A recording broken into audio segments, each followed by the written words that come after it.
Hello and welcome. आप देख रहे हैं गेम चेंजर्स। मैं हूं धीरज। तो कहावत है ना, जिसकी लाठी उसकी भैंस। तो ये वीडियो है, लाठी दरअसल आज की डेट में इंडिया के पास है और भैंस का जो तर्क यहां रखा है हमने, वो भैंस का तर्क रखा है। कहते हैं ना, जिसकी लाठी उसकी भैंस। तो मतलब लाठी तो अपनी है और भैंस भी अपनी है, क्योंकि इंडिया के पास रेवेन्यू जनरेट करता है। लेकिन हाल के दिनों में आपने एक चीज सुनी होगी, काफी चीज सुनी होगी, बड़ा वायरल हुआ। जब इंडिया पाकिस्तान का मैटर चल रहा था, बांग्लादेश का मैटर चल रहा था, आईसीसी तूने गलत किया, तू इंडिया के साथ खड़ा है, तू इंडिया के लिए पक्ष रखता है, फलाना ठिकाना, ये वो दनफन। और ये बात जब गोरे करे ना तो और हैरान करता है। क्यों? क्योंकि गोरे मतलब वो जो इंडिया आके जमाने भर रहे, आजादी से मतलब 1947 से पहले लूट के गए, जिन्होंने आपस में हमें लड़वाया, हमारा कोहिनूर चुरा के ले गए, वो गोरे अगर ऐसी बातें करें ना तो हैरान करता है। ये बात मैं क्यों कर रहा हूं? क्योंकि हाल के दिनों में आपने नासिर हुसैन को सुना होगा। नासिर हुसैन आप जानते हैं, मतलब क्रिकेट खेलते थे वो, बड़ी अच्छी आप कह सकते हैं, लेकिन उससे अच्छी वो कमेंट्री करते हैं और बड़ा दुनिया के सामने एक ऐसी वॉइस रखती है जो बड़ी न्यूट्रल वॉइस लगती है। हाँ, बट न्यूट्रल वॉइस के साथ कई बार क्या होता है ना, आप थोड़ा इधर उधर निकल जाते हैं। तो नासिर हुसैन दरअसल जो आपको पता है, वो माइकल अथरटन के साथ जो शो करते हैं, तो उसमें ना अब इंडिया पाकिस्तान का मैटर तो सॉल्व हो गया, पाकिस्तान मान गया खेलने के लिए। और क्यों मान गया वो आप भी जानते हैं, क्योंकि मानना था ही, वरना उनको तकलीफें बढ़ जाती, और तकलीफें इतनी बढ़ जाती कि इस बार इलाज भी मुमकिन नहीं था। इस बार तो सीधा ये था कि रेस्ट इन पीस होना ही था उनके साथ। तो मान गए वो, उनका क्रिकेट रेस्ट इन पीस हो जाता। तो बट हुआ यहां पर कि नासिर हुसैन ने बहुत बड़ी बड़ी बातें कर दी थी। नासिर हुसैन ने कहा कि यार सोचो कि अगर इंडिया अगर मना कर दे 1 महीने पहले सिक्योरिटी से, तो क्या आईसीसी उसके साथ सेम सलूक करेगा जो बांग्लादेश के साथ हो रहा है, ये वो फलाना, बड़े पक्षधर वाली बातें की। बट बात ये है ना कि अगर गोरे ये बात करें ना, थोड़ा हजम नहीं होती है, क्योंकि वही वाली बात है ना, गोरों ने हम पे इतना लूट किया, हमारे लोगों को मारा, जिस तरह मतलब आज़ादी के पहले के अगर मैं किस्से यहाँ सुनाने बैठूँ तो शायद ये वीडियो हमारी आधे घंटे लंबी चली जाएगी। क्योंकि आप सभी जानते हैं, चाहे जलियांवाला बाग हो, चाहे हमारे ऐशो आराम की चीज़ हो रही हो, हमें गुलाम बना के रखना हो, उनसे ज्यादा शोषण हमारा किसने किया हो। अब वो गोरे बात करे कि यार आपके पास ताकत है तो आप उसका नाजायज फायदा उठा रहे हो। तो नासिर हुसैन ने ये बात कही थी और काफी बातें कही थी, और मतलब कुछ ऐसी बातें कही थी जिसका अर्थ भी नहीं था, जिसका मतलब अर्थ का अनर्थ जो होता है ना, वो वाली बातें भी कर दी थी। कि जिसमें आप ये कह रहे हो कि अब T20 लीग्स में, फ्रेंचाइजी लीग्स के जरिए भी अपनी पावर दिखा रहे हैं, ये दुनिया भर में टीम्स खरीदते हैं। तो भाई पैसा है तो खरीदते हैं। आपके इंग्लैंड में हमने D100 की टीमें खरीदी, फिर आप बोल रहे हैं कि अब वहां से उन्होंने ऐसा सोच रखा है कि पाकिस्तान के प्लेयर्स पर, इस पे थोड़ा आपको ध्यान देना होगा। जब कई बार आप बोलते हैं ना, तो आपको ये थोड़ा ध्यान देना पड़ता है कितना बोलते हैं कितना नहीं बोलते। बट आप सोचते हैं ये टॉपिक में बात क्यों कर रहा हूं। इन पर कमेंट किया है क्योंकि नासिर हुसैन ने जो इंडिया वाली बात कही थी ना, कि इंडिया को लेकर जो उन्होंने आरोप लगाए थे, उस पर सुनील गावस्कर कहते हैं कि इंग्लैंड ने जिम्बाब्वे जाने से 2003 वर्ल्ड कप में मना कर दिया था। क्यों?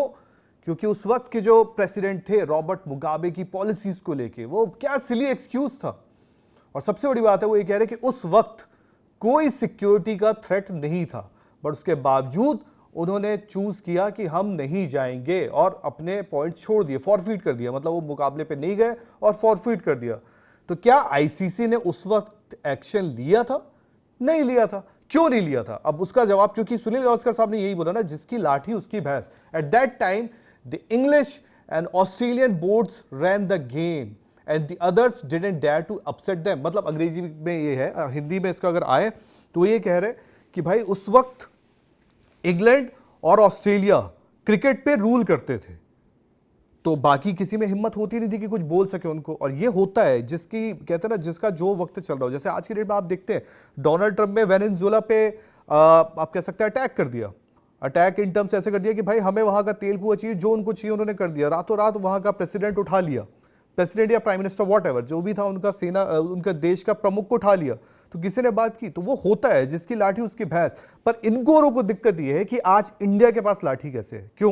क्योंकि इंडिया पे हमने राज किया है। इंडिया, क्योंकि ये हमेशा एक रॉयल वाली अपनी जो दिमाग है ना, अपने मन में रॉयल वाली चीजें लेके रखते हैं कि हम तो रॉयल है यार, इंडिया क्या है। पर इनको आज ये दिखता नहीं है कि इंडिया आगे निकल रहा है, इंडिया आगे बढ़ चुका है। अब क्रिकेट में गेम इन्होंने इन्वेंट किया है, पर उस पर राज हम कर रहे हैं, तो इनको ये तकलीफ होती है। तो नासिर हुसैन ने अपना दुख जाहिर किया, माइकल अथरटन, और ऑब्वियस ही बात है, ये हमेशा कुछ चीजें ऐसी ढूंढते रहते हैं कि भारत को नीचा दिखाया जा सके कहीं ना कहीं, और इनको पता है। बट ये इतना खुल के नहीं बोल पाते। बट क्योंकि इस बार मौका मिला था, इनको लगा कि यार बांग्लादेश क्रिकेट बोर्ड के साथ जो हरकत हुई है, जो चीजें हुई हैं, उसके लिए पाकिस्तान खड़ा हुआ है, तो क्यों ना इस वक्त वो कहते हैं ना कि माहौल लगा है, रंग जमा है, महफिल जमी है, तो थोड़ा सा हम भी गुलाल उड़ा दे। बट इनको ये नहीं पता था कि पाकिस्तान यूटर्न लेगा, वो हो गया। पाकिस्तान ने यू टर्न लिया, पाकिस्तान मैच खेल रहा है, पाकिस्तान आएगा, पाकिस्तान की जो डिमांड्स थी वो रिजेक्ट कर दी गई है। आईसीसी ने बता दिया है, आईसीसी ने अगर लिटरली कहूँ तो औकात भी दिखा दी है सही सी कि भाई आपकी क्या है, आप अगर नहीं आओगे ठीक है, आपसे पैसा हमारा आता है बट आपको आना पड़ेगा, आपको आना पड़ेगा, आप मजबूर हो, आपकी कोई डिमांड भी नहीं मानी चली जाएगी। बांग्लादेश क्रिकेट बोर्ड वाला चलो वो मान लेते हैं, वो छोटा सा एक चीज़ है, ज़्यादा बड़ा मैटर भी नहीं है कि चलो उनको सैंक्शन लगाते हैं और क्रिकेट वर्ल्ड क्रिकेट जिंदा रखने के लिए ठीक है। बट नासिर हुसैन का जो कमेंट है उसने बहुत ज़्यादा परेशान किया, उसने बहुत ज़्यादा मतलब कहीं ना कहीं उस वक्त वो आवाज़ भी उठाई, लेकिन सुनील गावस्कर साहब ने जो करारा जवाब दिया है कहीं ना कहीं रियलिटी बताएगी भाई साहब ये जो अब थोड़ा सा चीज़ें हैं ना, क्योंकि कई बार ना आपको एक्सेप्ट करना चाहिए कि अब रॉयल जो है ना इंग्लैंड के पास, वो केवल वो कह सकते हैं कि ठीक है भाई आपके पास राजघराने हैं, प्रिंस चार्ल्स वगैरह फालतू चीजें मतलब जो है आपके पास है, अब वो रॉयल्टी आप रखो बस। पर रॉयल्टी में ये भी देखो कि बचा क्या है, सब चीजें बिक चुकी है, कुछ बचा इतना खास नहीं है आज की डेट में। इंग्लैंड सिर्फ यही हो गया है कि पहले एक जमाने में होता था यूनाइटेड किंगडम। तो कहीं ना कहीं नासिर हुसैन को भी रियलिटी समझनी चाहिए, क्रिकेट की रियलिटी समझनी चाहिए। और वर्ल्ड क्रिकेट अगर इंडिया रूल कर रहा है तो सिर्फ इसलिए नहीं कर रहा है, इंडिया पैसे जनरेट करके दे रहा है, इंडिया सबको, और ऐसा नहीं है इंडिया की कोई रूल कर रहा है तो कोई आप पे भी एहसान कर रहा है। इंग्लैंड को अगर ये चीज समझता हूँ ना, इंग्लैंड ऑस्ट्रेलिया पर भी एहसान करता है, क्योंकि जब आप रूल करते थे ना तो आप शायद वो जो रेवेन्यू वाला चंक है ना उतना ज्यादा बना के नहीं ला पाते थे जितना इंडिया आज जनरेट करके दे रहा है।